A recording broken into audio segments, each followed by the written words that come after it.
Good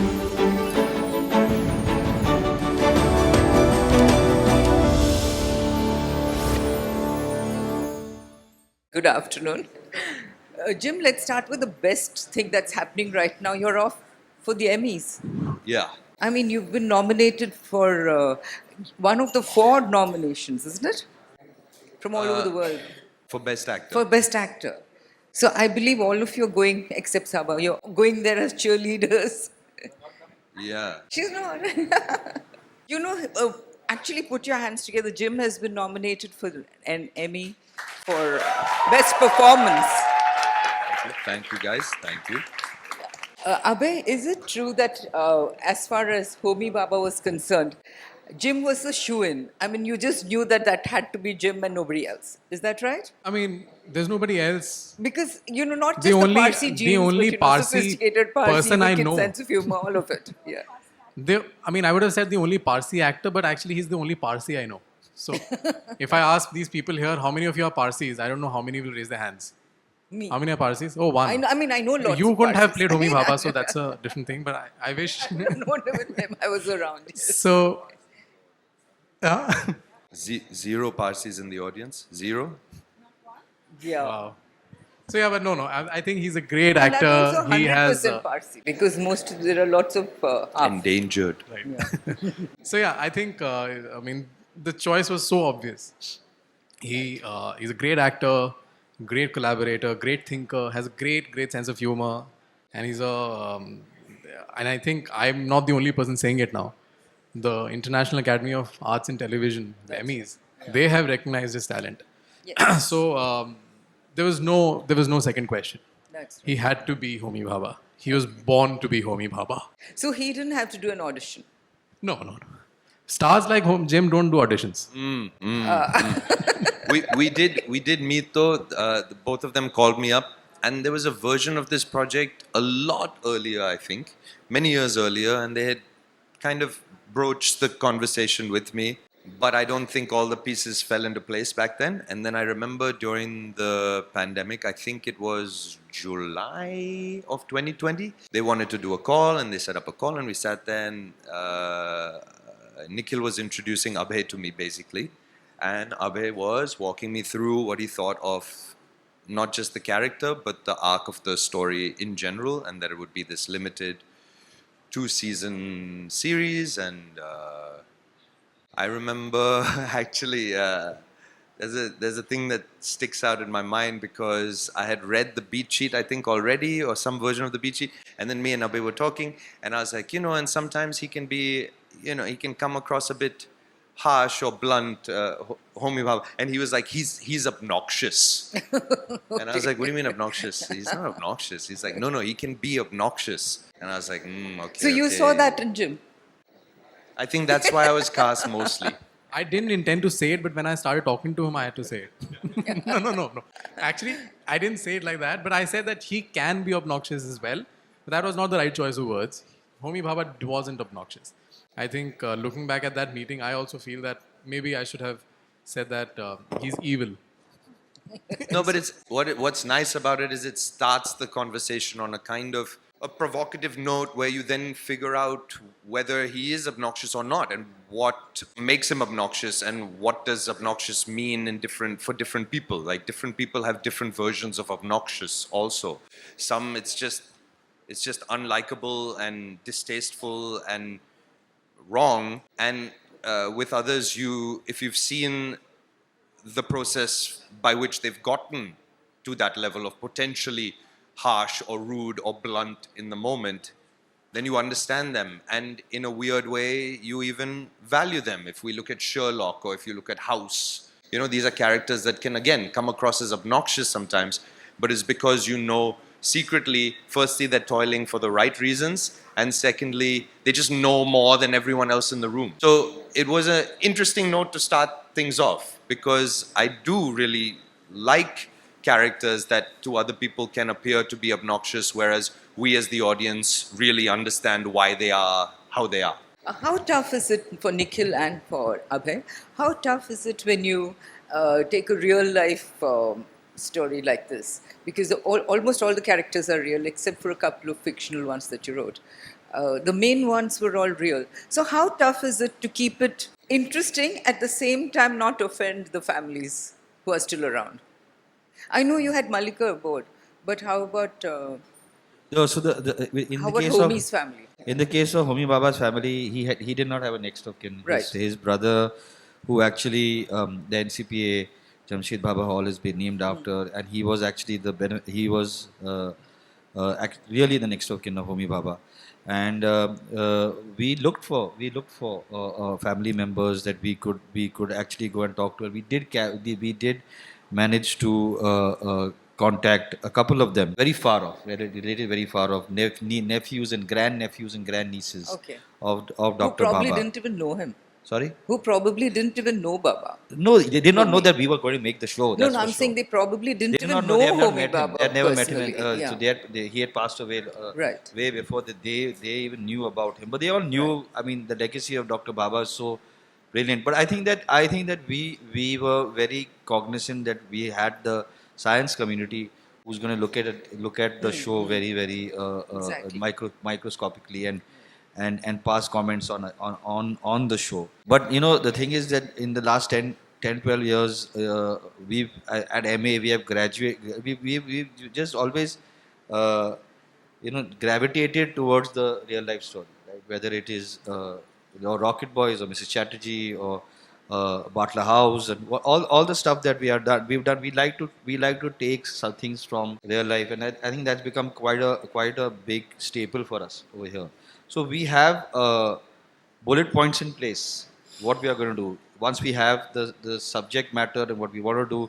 Who do we have to go to? How are we going to fortify ourselves? How are we going to give enough comfort to the people who we are telling the story about? Or so I think those things we keep in mind, and then we go about it. But it is very tough. I think that it is extremely tough. I think the first conversation that Abhay and I had when he started sending the material that he was writing was that let's not treat them as Dr. Bhabha and Dr. Sarabhai. Let's treat them as Homi and Vikram. Right? Let the characters of Homi and Vikram not be burdened by their genius. by their greatness and yes, by their quality of genius. Let them just be normal men who are going to be trying different things, making mistakes, falling in love, falling out of love, fighting with each other, making up with each other, being there for each other. Let's try that. And I think he did that quite brilliantly. Abhay, did you have? I mean, would you like to expand? I think, no. I think the best piece of advice that I got, as he's already said, is that don't put them on a pedestal. We are not here to show the cardboard cutouts of Homi Bhabha and Vikram Sarabhai. We are here to show the boys. The show is called Rocket Boys and not Rocket Men. Right. So let's show the boys. Let's show Homi. Let's show Vikram. That was mostly because of licensing issues with Elton John and his. That was Rocket Man. That's a smart decision was to cast two people. But yeah, so I think one of the best pieces of advice that I got was this: that show them as Homi, show them as Vikram, don't show them as Dr. Bhabha, Dr. Sarabhai. And I think one of the biggest problems with most of the period shows that at least I watch is that we have a perception of how these people must have been like, or how they must have spoken, or how they must have behaved. Whereas at the end of the day, they were all people like you and I who just aspired to do great things, but they did all the kind of, I mean, they did all silly things just like all of us do. So I think that was the most important piece of advice that I got, and I have stuck to that, like Bible. Yeah, like I can't remember who said this to me, but it stuck with me ever since then. They said, just imagine Picasso going out to buy a pair of socks, because he did. And then he wasn't Picasso, the great painter. He was just a guy going out to buy a pair of socks, and that's what most of his life actually was the stuff that we all kind of do. Also, to build on the point that they've been making, we think of legacy and we understand the greatness of somebody only with time. In the moment, they're just people trying to solve problems day to day. Those problems are just different from the problems that we solve. You know, none of you here, nobody was around when Homi Bhabha and Sarabhai were alive. I was, but you weren't. You, as a Parsi in your family, did you hear stories of Homi Baba? Did you hear anything at all about him? Because you well, come from that community. When I came back from studying in the States, I was doing theater here in Bombay, and so there were lots of shows at the NCPA, and I knew that the NCPA was the Yeah, brainchild of Right. Jahangir Baba, who was the brother of Homi Baba, and so I'd always been aware of them and their contributions. It's just I didn't know to any capacity the detailing that we went into here, or that there was this friendship with Dr. Sarabhai. I didn't know any of that. I knew him more as a single line sentence, father of the nuclear Yeah. energy, here in Right. India. Okay. So, however, when I did more research, then it was becoming clear to me that potentially one of the most prominent members of our community, Exactly. Freddie Mercury, Homi Baba. Right. And didn't you also have a table that Homi Bhabha actually has? Yeah, to an extent. So at A some point, table? yeah. So the Jahangir Bhabha estate at one point was auctioned off by a auction house called Pandols, and I happen to have some family connections to the Pandols, and there was this desk, this Art Deco desk, very beautiful, curved, and in two sections. So this is one of the pieces, and this is another one of the pieces, and this piece is on a little like a ball, and then it's a chest of drawers, and the same style, but on the other side, and then another piece fits on top. So by themselves they fall over because it's balanced on something round, but the top piece kind of brings it all together, and then there's a space underneath. It's a very pretty desk that apparently Homi Bhabha used to use when he would go to Jahangir, his brother's house. So that was his little study in Jahangir's house. And then we bid and we got it. Yeah, So you do have a piece of Baba at home. yeah. Okay. How did Pipsi come on board? So I got cast for it, I think, right at the beginning of the pandemic. Regular audition process. I went through 3 audition rounds. The first one, they came back and said, no, she looks too young. And then I was like, no, wait, I can look older. And then we did it again. And then third round was a photograph round where they sent me, they said, okay, take a photograph and send it back. And I think that's what nailed it. But but then after casting, there was a long period where we didn't shoot because lockdown after lockdown after lockdown. So we were all like, are we doing this show? Is it happening? Because everyone knew it's a big deal when we signed. Everyone knew this is a big, big show and also big ticket, in a way. So we were just like, acha, sign ho gaya. When are we going to shoot it? But yeah, that was, I think, right at the beginning of the pandemic, yeah. I think the first meeting you and I had, either you gave me COVID or I gave you COVID. Gave me COVID. Abhay calls me and... Yeah, so we met. Finally, after all this, we This is meet. what the director does to the actor. After a while, we met. It I was think like we met in when- October, yeah. Yeah, and then I get a call from Abhay, I think a day later or the same night, and he's like, Sabs, listen, I think you should check for COVID. I was like, what do you mean? Like, just check. Both of us flat.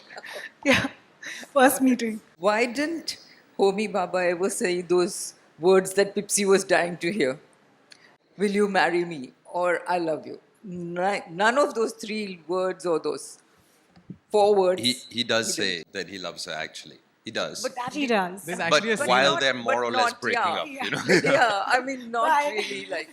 I mean, it's not like a romantic, like that kind of thing. I where think you one say of the it and- things that I sort of respect a lot in the character of Dr. Bhabha is that he knew very well that he will not be able to do justice to the relationship if he gets into one, because he of course knew that the CI was after him and the job required a lot of it was secrecy and travel. long hours. So he realized that he will not be able, and I sort of respect that, I think that the cognizance, the wisdom of knowing that you will not be able to love or at least give the person the time that she deserves and choosing to let her go is also Also, that she refused to be this woman who was just waiting around Of for course. this man and Yeah. pining. And she's like, Right. okay, so you don't want this.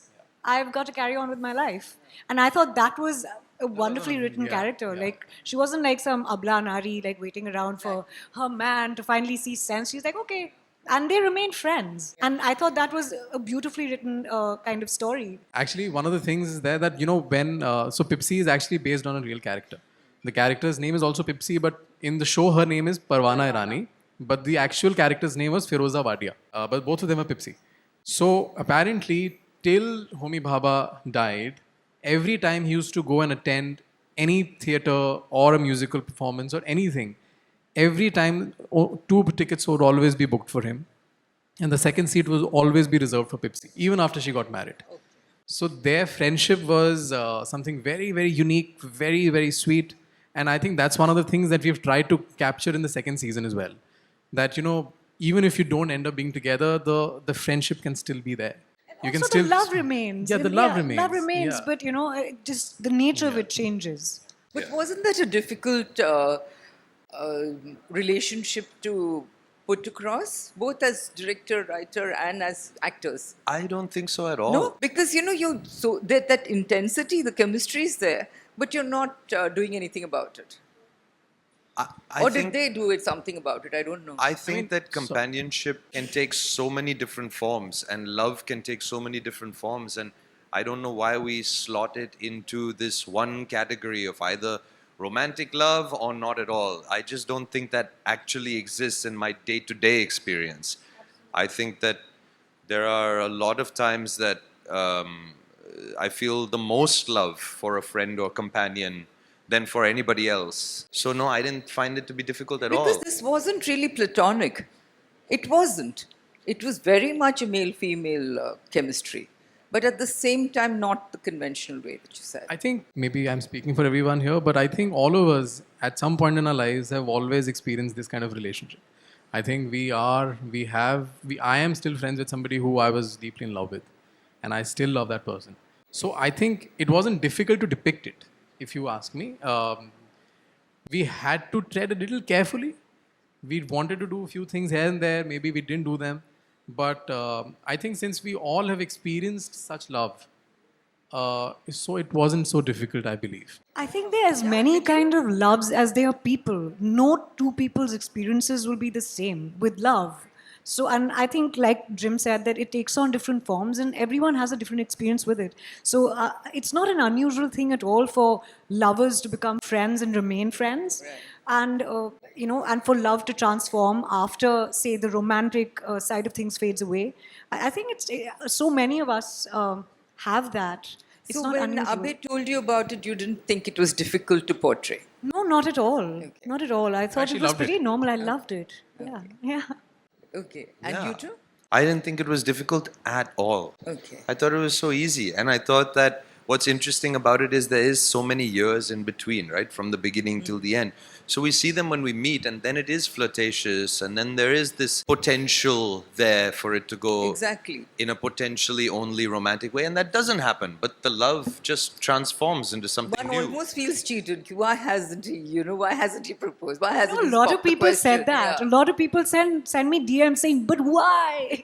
But that see, but now it's making you think, and it'll always be a "but why." And sometimes unrequited love is quite beautiful. That's I life. think you would have been disappointed if If it had if culminated, it had culminated conventionally, into yes, you would have I been agree. disappointed because it was not their relationship was not by circumstance. It was a choice that Baba had made. Very clearly, there's a few beautiful scene at the wedding of Pipsi where Nalini Sarabai and Homi Bhabha are looking at her and she's asking him, why did you not tell her? And he says that it was not meant to be. I think that's a fantastic scene in season one, and so it's a choice he made. It's not. She actually was heartbroken. I think the way they've showed it, but at every stage, even after that, at all the important stages of both their lives, they were there for each other. Right? There When is her that husband dies, fleeting he's there. disappointment on her face, I think that if he had actually, eventually, if they had come together, people have been, oh my God, same old nonsense. Same It wouldn't be the Yeah. same. It wouldn't be. It wouldn't be the same. Abhay, tell me, he is a very creative producer and he was the showrunner, creative director. How much does he let you kind of be the director, or does he interfere? I think this question should be answered by him. I Because I you've couldn't have assisted him, asked for you've a even better assisted mentor, him, so, better creator, better producer for a debut project. But I think this is a question best answered by him. Really, I can feel that. I really feel that he was the kind of freedom that he gave to a first-time director writer is, I guess, unparalleled. I have never heard of such creative liberty and freedom, and the belief that he have not just in me but in all of us. It's one thing to control the director and the writer, but eventually, if you are the kind of person he is, and he is, a prolific director himself, so he would. It was very easy for him to go up to the other actors also. Right. But he's never in the 2 years that we made the show, ever, He never stepped into your ever, shoes.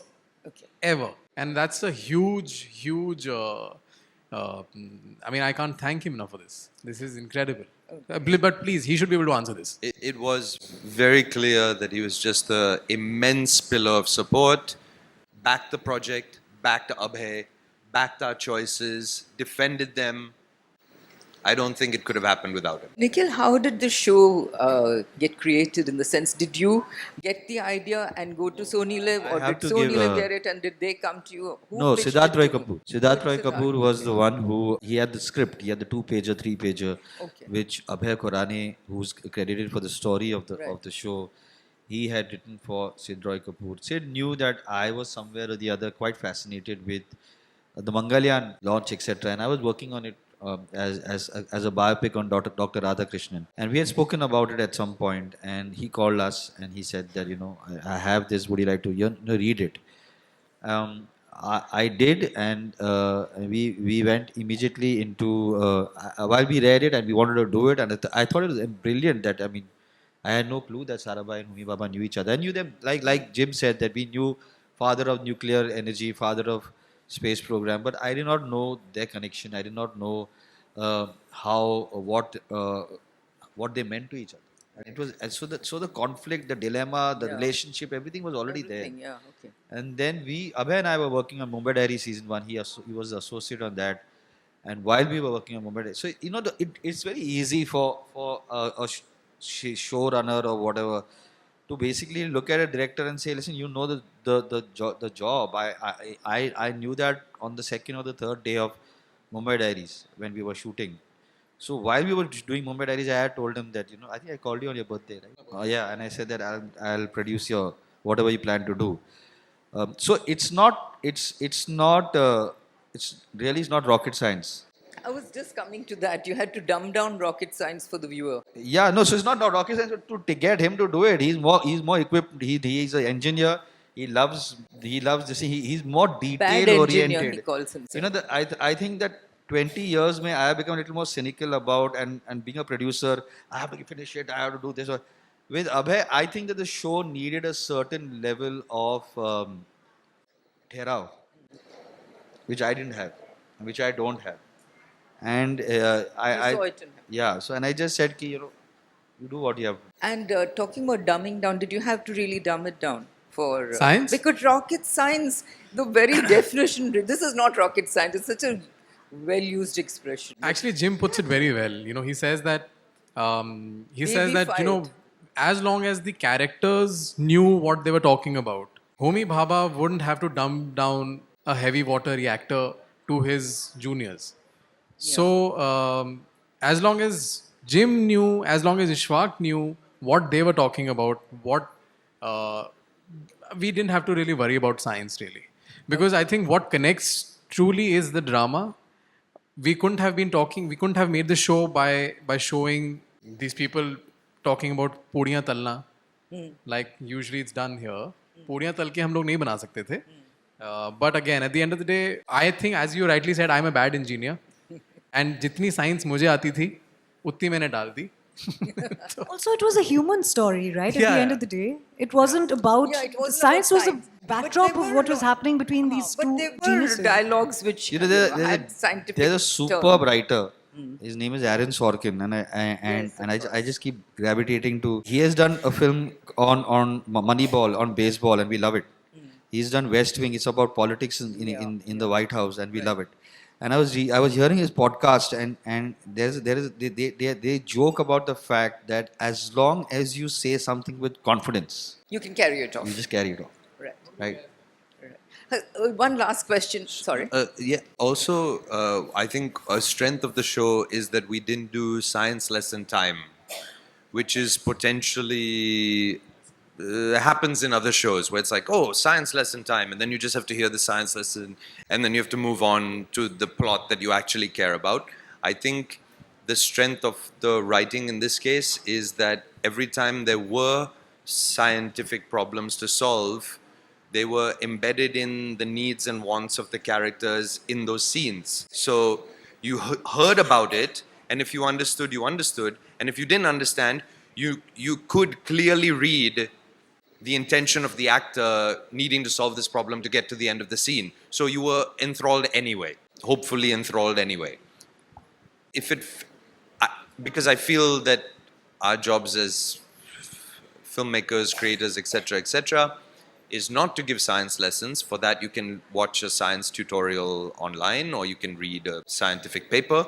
Our job is to provide entertainment and excitement and suspense and stakes and human drama. So I think he managed to do that. Right. Has Rocket Boys changed your lives in any way? Your career, your lives? Hasn't given you a lot more respect as an actor? You too, Saba. For sure. I think has. it's just I'm a musician as well, and I think I've taken a bit of a break from acting because of the kind of work I was getting. But this kind of unjinxed it for me a little bit, and and I'm getting to do a lot of good work since, which is thanks to you guys. Hasn't changed your life? You got an Emmy. I mean, you're sorry. Yeah, I'm saying you got Nominated an Emmy. for an I'm Emmy. admitting it. Hell yeah. You know, your theme tune was fabulous. Da, da, da, da, da, da. That was really nice. Yeah, Achint. Shout out to Achint. Incredible, genius. That was very nice. Shout out to yeah. Achint. I think not just the theme music, the background score of the show as well. Yes. He got it so right. So man, he's I guess a lot of things just fell into place, including music. I think you can't just make a good show without a great team. It's impossible. Right. You can't make anything without a good team. That's all. That's the most important. That's the secret recipe. You have a good team, good cast, crew, And a good subject. and a good subject. I think all of these things have to fall together, but I think great subjects also don't end up becoming good shows True. if the rest cast of and the crew don't truly believe in the story, and if they haven't, if they weren't as incredible as they were in Rocket Boys. That's right. We were lucky also because we had one team more or less through the whole thing. So the Right. same costume designer was there from the first day until the end. The same cinematographer, Harshveer Oberoi, planned the entire 2 seasons. The same production designer planned everything, Meghna Gandhi. The same music composer, Achint, carried us through. Subhash Sahu on sound. We had this continuity and togetherness in the team that I think can produce things that otherwise you can't produce if you've dropped in for only 2 episodes, let's say. Maybe you can get aligned.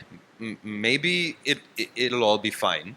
But I think we had this advantage for sure of not only just very skilled crew members, but also this feeling of togetherness and this real alignment of intention. Also, all the people who read the script, they really felt that we shouldn't go wrong with this. Right. I think that sense of ownership and camaraderie that was there. I think that made us sail through all the pandemics, all the problems, budgets, all the usual problems that you Sony face. was on board from day one. Sony Live was on board right from day one. Sony actually, I have to credit Sony because when Sid and I started talking about it, there was no platform attached. And then when Sony decided to get into the OTT space, Shagato, who had done POW with me in Hotstar, and I had been speaking to him about this, called me up and said, "What happened to that show?" So he had remembered it, and I said that I think Sid and I still want to do it, and he said that then we are doing this. This will be. So I think they signed on to Rocket Boy even before Scam, the first one. Okay. You know. So yeah, so I think that they were very much this thing, and I just want to add. Since we are we started off about Homi Bhabha being obnoxious, and since I'm on the panel and I have to end with saying something obnoxious at least. I think that the important thing, if you came onto the set of Rocket Boys, you would find a group of very intelligent people. You can't make a show like this where the people who are attached to it are not, who don't know whatever. They are agree. very, very informed and It is an intelligent. intelligent show, and without intelligence, you couldn't have pulled it off. I agree with that, yes. And Jim? That's a fantastic note, I feel, to end this session. Yes, don't you feel? absolutely. I don't think we can go any higher than this. A better note is all the best for the Emmys. Thank you.